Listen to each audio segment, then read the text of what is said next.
Hello, everybody. It's Dr. Rick. Uh, Happy Sunday to you. Happy July. Well, it's Saturday. Moving too fast. Happy July. Hope that you had a great week. I am not going to be too long here. First of all, we had an unbelievable webinar yesterday on unleashing the power of AI. For those who attended, thank you. I'm hoping that you have taken what you've learned and you will take the next step. Man, we talked about everything. There was a guy there who was starting a vending machine company, and we found out how AI could actually contribute to that. And we talked about AI in mental health, AI in physical fitness, AI in the medical industry. We talked about it in so many different ways and how it's going to influence the future. Goldman Sachs says that AI is going to eliminate or replace 300 million jobs globally over the next 18 months or so. So then what does that mean? That means that you could reskill yourself, reinvent yourself, make allotment for what influences AI will play. You got to think, we literally right now have McDonald's unmanned, meaning you can literally pull up to a McDonald's order at the drive-thru, and when you pull around to the window, a machine is going to hand you your food. It's going to have cooked it, prepared it, made the bag and everything. Not a person in the building. Nobody manage it. Nobody watch it. It's literally to that particular level. And we see it over time in our grocery stores and Walmart and Kroger and Randall's, where we used to have the interaction with the cashiers. Cashiers are now becoming obsolete. And we haven't even reached the pinnacle of what that's going to look like, grocery shopping. So AI is going to play a role. So the thing is, what are you going to do about it? My thing is, one of the biggest problems that I see with people who are quote unquote unhappy with their lot in life. I don't believe in lots in life. I believe that we choose to stay in places we may have been pushed into. So you don't get to choose where you're born. You don't get to choose the condition you're born in. But at a certain point in time, there has to be something within you that says, this isn't what I want. And if that's not what you want, you get to come out of it. Now, depending on where you're at and how long you were there, how deeply rooted it is in your family DNA, and I mean that genetically, and I mean that culturally, it can be a fight. This isn't about ease. This is about possibility.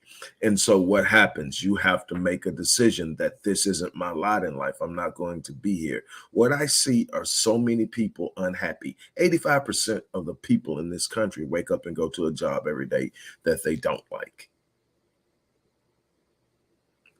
80% of first-time heart attacks happen Monday morning between 5 a.m. and 12 p.m. I wonder what's happening then. Everybody's getting up, going to that job they hate for the first day of the week. 5 hard days in a place they don't want to be in.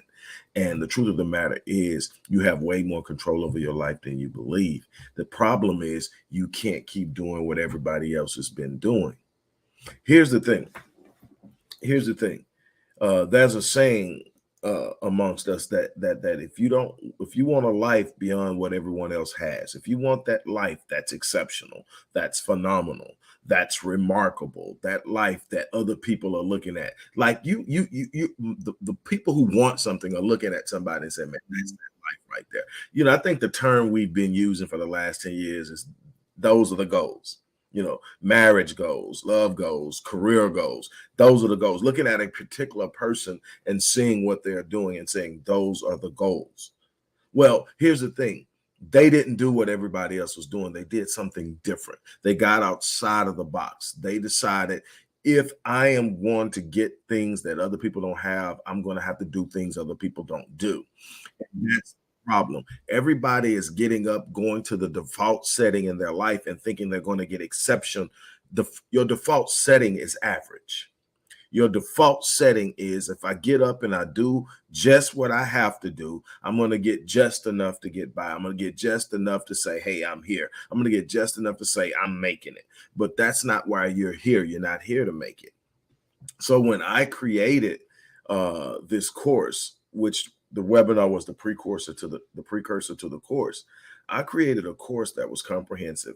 Anybody that knows me knows I'm comprehensive. If you watch my videos, you know I do very few shorts. Why? Because I don't like to throw stuff out there and leave people trying to figure out what you do with it.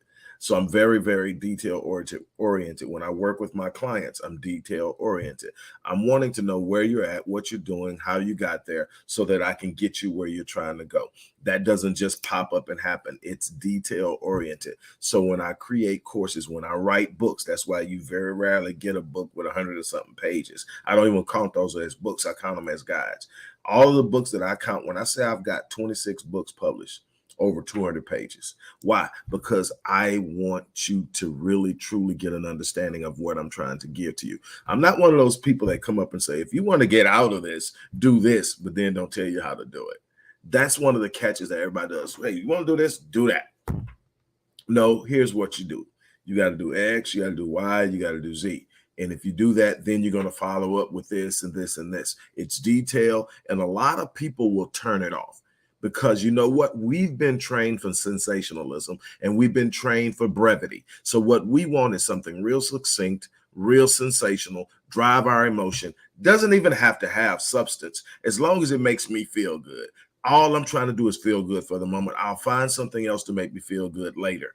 And nobody is looking for that thing where you can actually create this switch in your life to where you can wake up every day feeling great because you're where you want to be or you're headed there and you're in control of your life. Doesn't mean you're in control of every circumstance surrounding you. It means that you wake up and you make choices on how you're going to respond to your life. So when I create a course, I'm creating a course for people who actually want to make moves, who are actually willing to invest in themselves, who are willing to sit up and say, I can't keep doing the same thing expecting different results. That's the very definition of insanity. And yet you've got 90% of the population on this planet doing it every day. And then looking at the 10% or 5% that are getting on in the world and having issues with them, coming up with reasons why they're successful and you're not. They must have cheated. They aren't ethical. They aren't that. And yeah, there are some unethical people. There's some right down dirty people with power. Yes, there are. But there are a bunch of people that got up in the morning, went out there and found opportunities where they didn't exist. They created them. They got up every day. They grinded. They pushed. They fought. They did. They served. They gave. They learned. They grew. And they did it over and over again until they got where they are. And that's the same thing you have the opportunity to do. But you're not going to get there sitting up and thinking that I'm going to wake up every day and do what everybody else does and make it. So when I created this Unleashing the Power of Artificial Intelligence online course, it was coming from 4 years plus research and over 16 to 18 months of personal implementation into my business structures. I have multiple businesses that I run. Many of them are online, and I've used AI in many different facets, from data analytics to research augmentation, to actually creating content, to course design. All of these different things. So when I'm teaching you this, when I'm sharing this with you, it is me having tapped into the experts who were behind this thing and learning from it so that I knew how to implement it. And like the one that caught me off the guard in the webinar yesterday is the guy with the vending machine, because the first thing is like AI and vending machines. And then it hit me, hey, vending machine placement. It can literally help you draft your proposal to any location where you want to put your vending machine, because you got to convince any location to get you that. So it'll help you with that. And so we went through these lists of things that AI can help a person who runs a vending machine. Also create your franchising license once you grow big enough to have other people putting your vending machines in places and then sharing revenue with them. All of these things are possible. The thing that I look at is the most marginalized group in this country, whether we want to admit it or not, no matter how much we floss, no matter how much we toss up deuces on the beach in destination locations, we are still the most marginalized people on this planet. We still have more people per capita at the poverty line than any other group. And the ones that are closest to us, those south of the border, are rapidly moving away from us because what? They are building businesses. Remember, there used to be that they were just the workers on the construction companies on the freeway and by the houses. They're owning them now. And there is a collaborative effort with them to create ownership and connectivity. And that's something that we're missing. So then what must we do if we want to really truly achieve power as a collective, as a people, as individual, as leaders in our homes and our families and our communities that want to be solid providers, solid support systems for our community, for our families, and literally set the pathway and the blueprint for our children? We've got to get out of the box. This isn't about maligning anybody with a job. You got a job and it pays you well, and you are literally building and growing and taking the money you're making and taking a certain percentage of putting aside, and you're living your best life.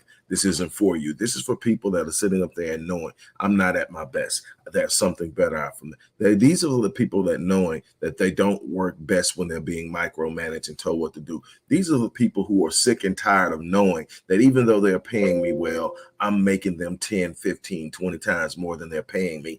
I could be making some of that and then controlling my own life, my path, and decisions of when I'm going to take time off, when I'm going to spend time with my family, when I'm going to go, all these different things. But most importantly, I'm building a launch path for the next generation. My children won't have to start where I started. My children won't have to.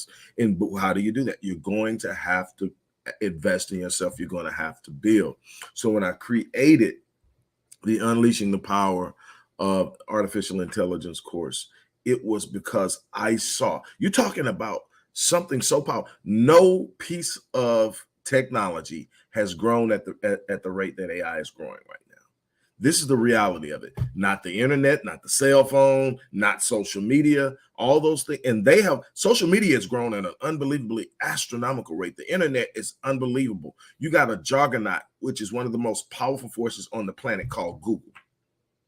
And if you own a business online and you're trying to do stuff and you're using Google Analytics, you're using Google Ads, you're using Google AdSense, you're using all these different things that help you. And they do. I generate money a lot of different ways. And one of them is working with Google, but Google controls it. And I mean, all these big juggernauts online, Amazon, Walmart, Wayfair, all these different juggernauts that are online monsters, Spotify, all of them bow down to Google. That's the power. But just imagine where this was not even 20 years ago. So it's growing. But then check this out. As fast as all of that has grown in the last 20 years, just remember, Facebook was just the next MySpace, remember? Not anymore. Businesses are getting on here and creating billion-dollar enterprises on there because it's the branding monster. Instagram is also an unbelievable way to move products. YouTube is the second largest search engine in the world behind Google, which owns it. And you can go there and you can create content. You got 11 and 12-year-olds making $10 and $11 million a year doing something as simple as reviewing toys on YouTube. And yet you're sitting here and you're letting someone convince you that you can't take control of your life. But the crazy thing is AI is outpacing all of those things in growth. It's going to have an impact. Just imagine 300 million jobs. They're there today. They won't be there 18 months from now. So what are those 300 million people going to do? And so someone asked me a question. So what's the point? The point is, for once in our history here, get out ahead of the trend. To get out and be ahead of the trend. Here's what happens. We got ahead. I see trends as waves. Those behind the wave are actually the force that's pushing the wave. They have the hardest resistance because they are creating the force. Those who are in front of the wave are those who are reaping the momentum and the reward of being in front of it.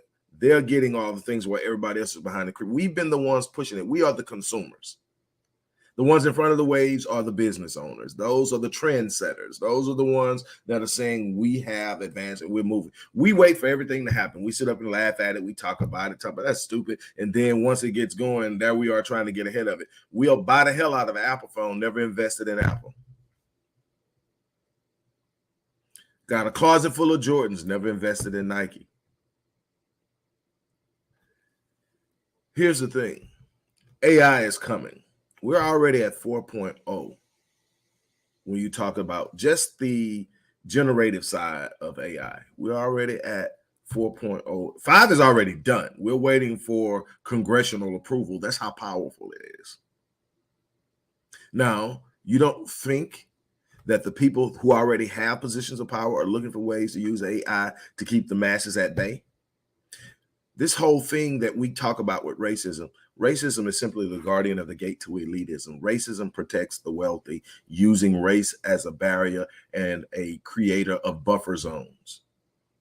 The people we fear the most, we keep the further away from us. The people we are willing to give poverty and no easier control, we give them the benefits, the privileges, and use them as buffers through the force of hatred and indifference to push them back, thinking that they are better because they have the privilege. And this was done years ago. This caste system is designed to keep you at bay. So what happened when the internet came is it broke down some barriers. Why? Because there's so many things that I do online that does not have my appearance, my likeness, or anything attached to it. Why? Because there are markets I want to tap into and withdraw.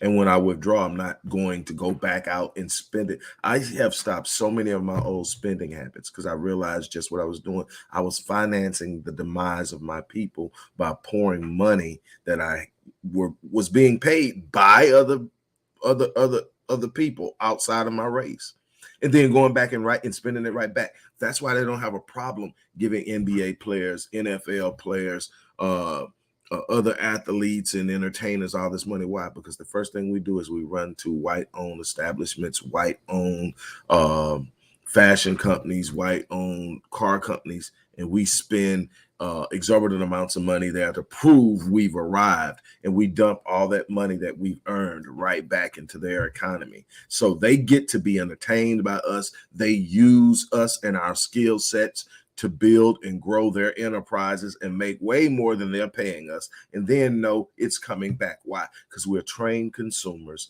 and we buy into that. And so what I did is I stopped. I have a nice vehicle, but I've had it for a very long time, and I'm gonna ride it till the wheels fall off. Don't have no note on it. It speaks of how I feel I want to carry myself and represent myself. That was the time at 6 or 7 those in the driveway. Bunch of square footage that I'm not using. And just money just going.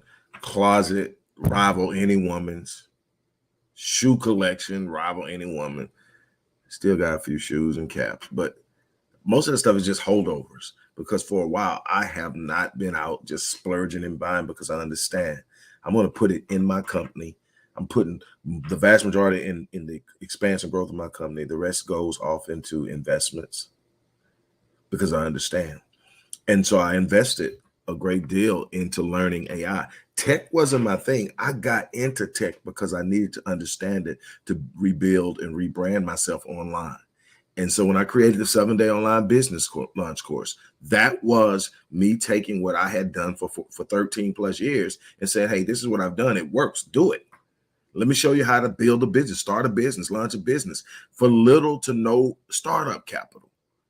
Grow it out, and from there, piece by piece, bit by bit, but you got something that's yours. And let me tell you something. I'm not going to tell you it's easy. I'm not going to tell you every day I wake up and everything just flows like milk and honey. I'm going to tell you when I wake up, it's mine.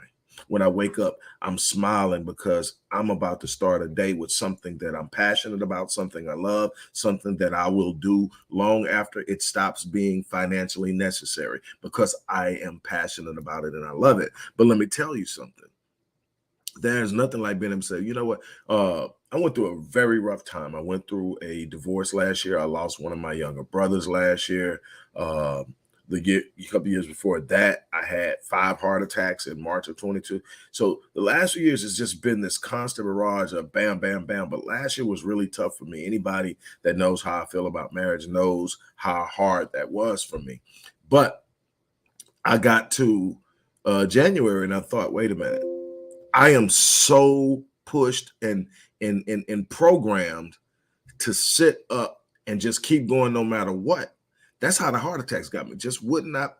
I didn't have time to go get checked out. I was working. I was grinding. I was trying to make things happen. I had a family that needed me. I had all these things that I had to hit. And I'm killing myself because I'm not moving that sedentary lifestyle. I done went from being fit from like 5 years ago to just being unbelievably overweight. And anybody that's followed me has seen the story of the weight loss journey since then and where I'm at and all that. But what happens is I get to 2022 and I decide, you know what? I'm not doing it like this anymore. I'll fool around and I'll do this and I'll be dead. And all of this stuff will be for naught.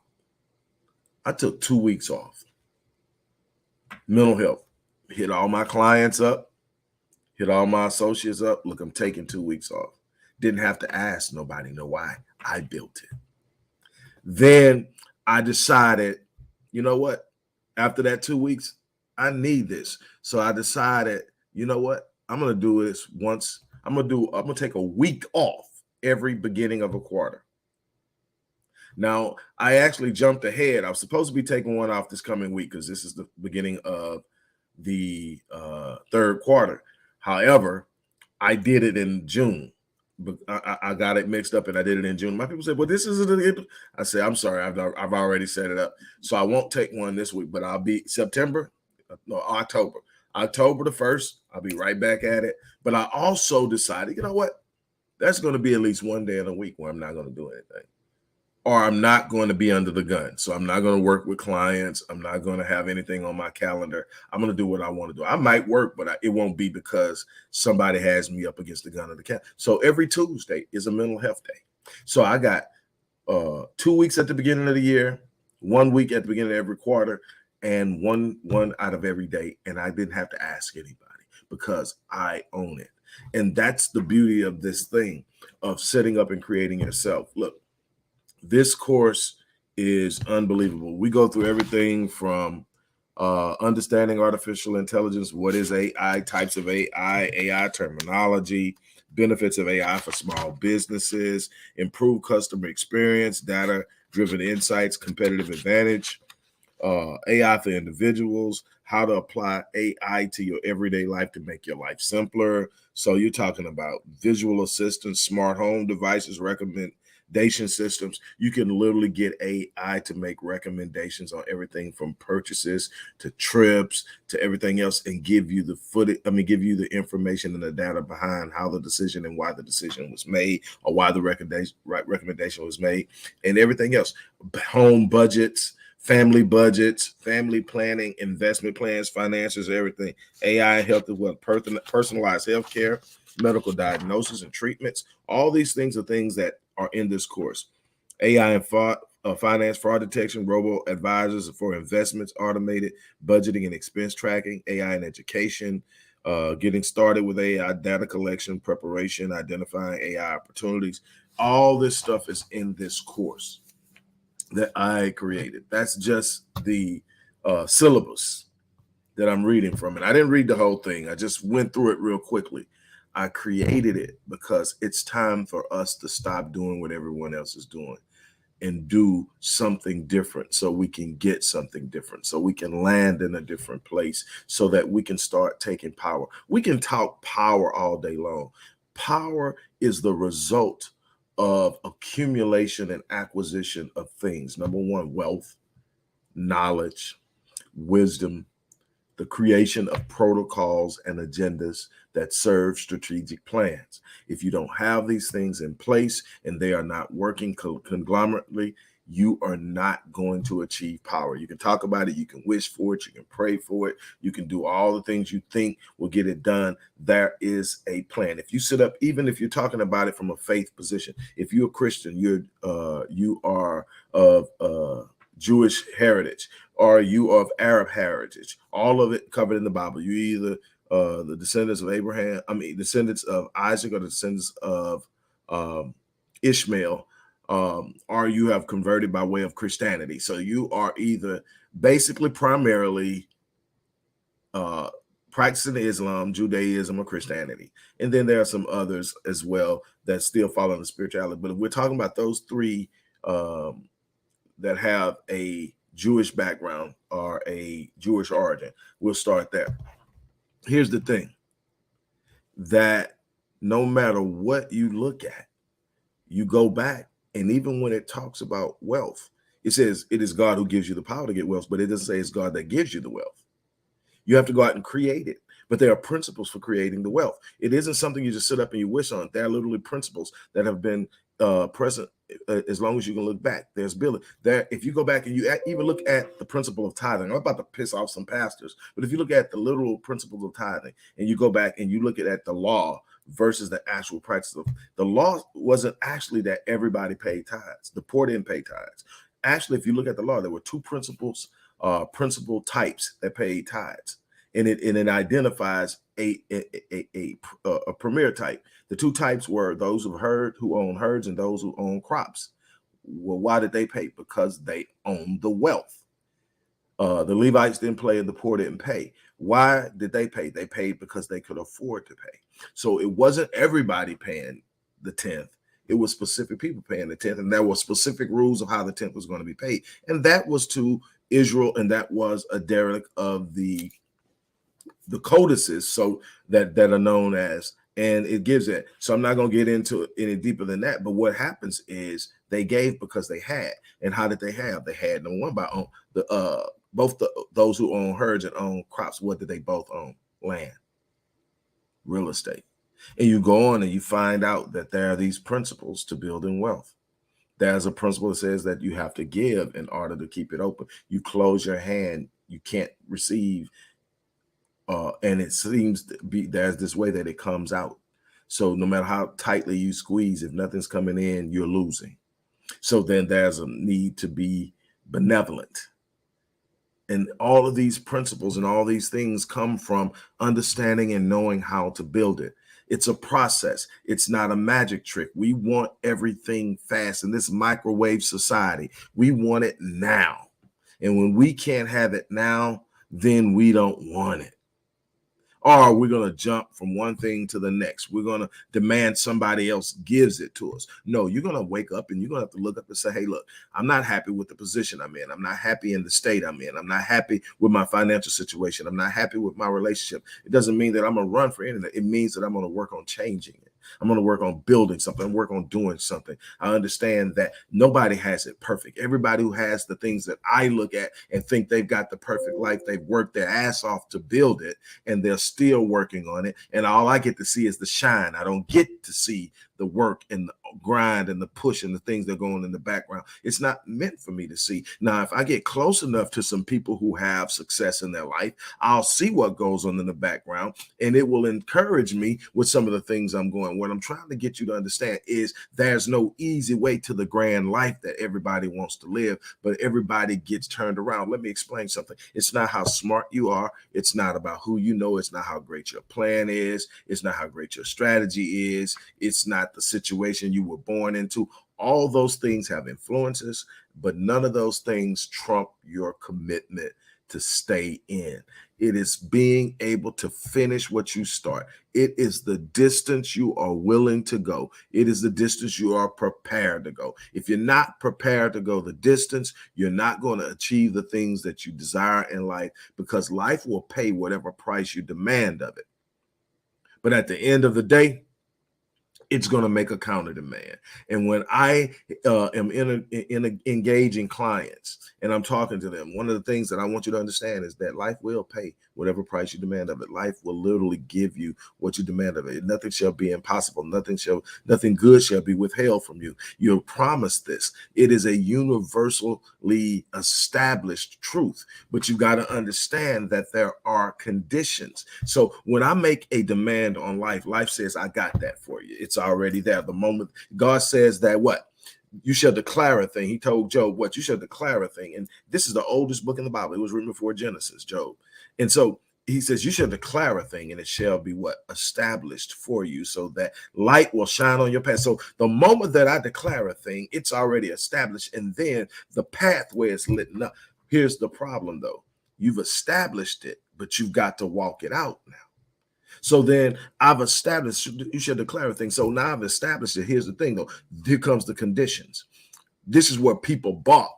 Okay, I want a better marriage. Well, here you go, dude. I had a guy come to me. He says, man, I'm a hard worker. My wife doesn't have to work. She doesn't have to do anything. She stays home and takes care of our 2 kids.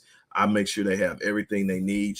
I work and yet there's this constant tension between us. We're not getting along. So we get to talking, and I come to find out he's spending 2 and 3 nights a week out hanging with his boys, and he feels he's justified and he has a right to do it. Why?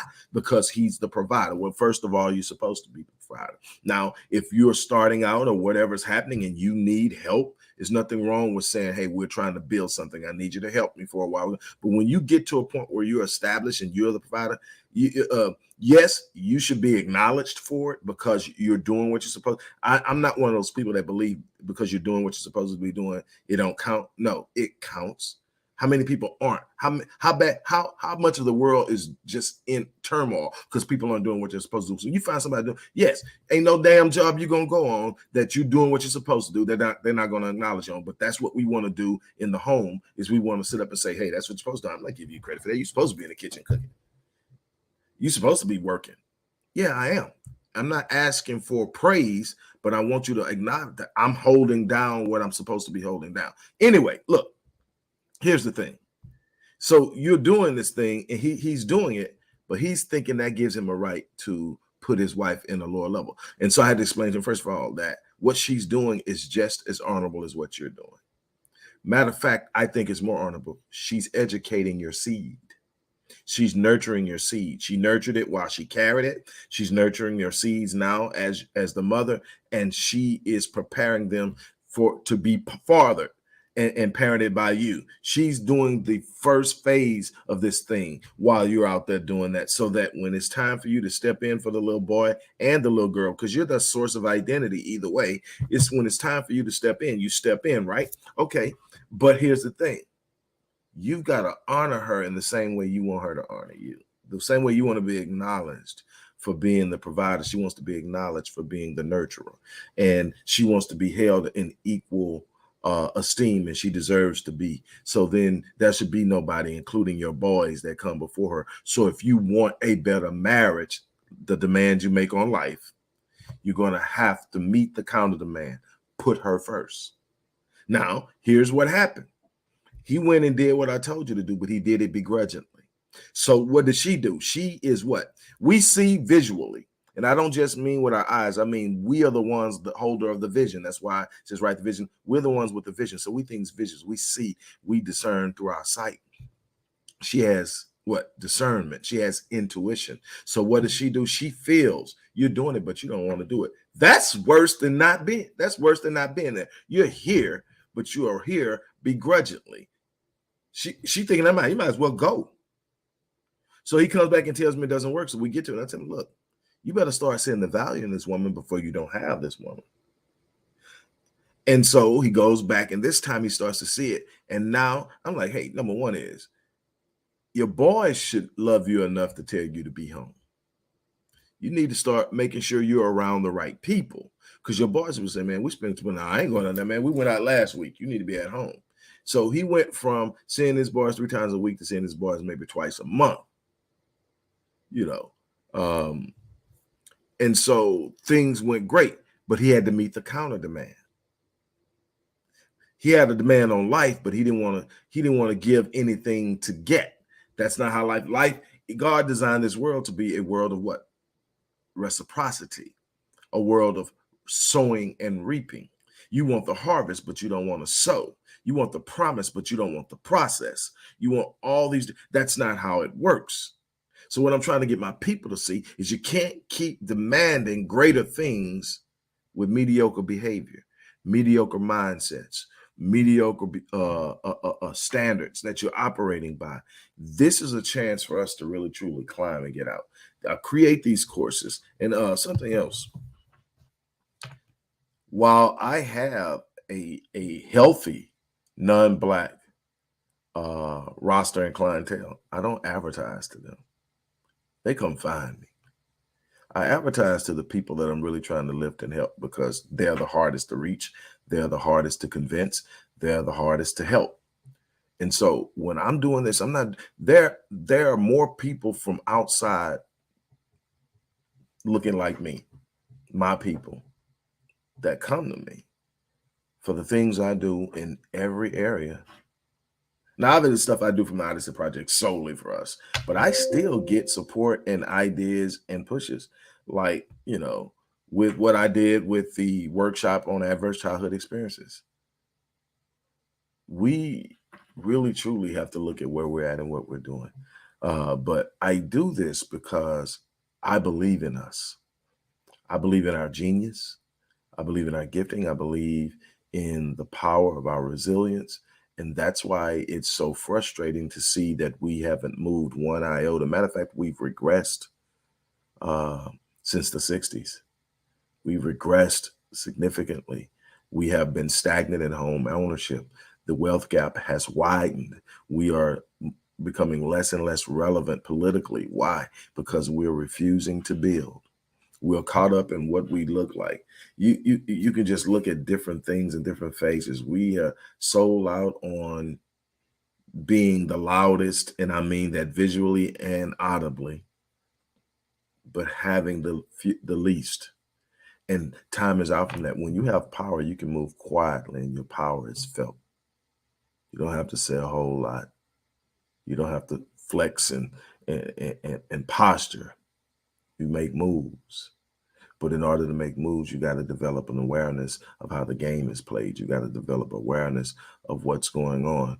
We are losing because we don't know how things work. So, look, I put a link for this online course, and also this course is going to give you a certification in AI consultation and integration. So you'll literally be able to help other people set up AI integrations and implementations in their businesses, or to help them launch businesses, and you can work as a consultant.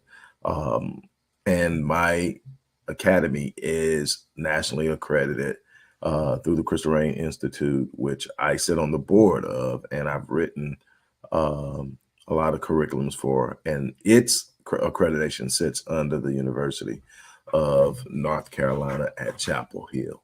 So we are juiced, and we are doing things to make us better so that we can be better, so that we can do better. But we have to start somewhere. So again, if you want to be a part of this AI movement, and it's coming and it's going to impact you one way or another, this is a chance to have a lot more control of how you're going to move and where you're going to fit in it. The course is on sale for the remainder of the week. It will be eventually priced at $1,600 right now. I think it's at $690. Well, I'm looking. I can tell you exactly. It's at $697 for the remainder of the week. So with that being said, look, I'm gonna get ready to get out of here. You guys, thank you for dropping in on your Saturday and spending time. Thank you, Antonio Vargas, for stopping in and commenting. I know people are out doing what they do on Saturdays, but hey, I'm working. There's a mission, there's a plan, and I'm going to do the best I can to be influential and helpful in making sure that plan gets out. So again, here's your chance, here's your opportunity. As I always say, I live my life on full so that when I leave this place, I die on E. I challenge you to do the same thing. On that note, I'm out of here. You guys have a great day.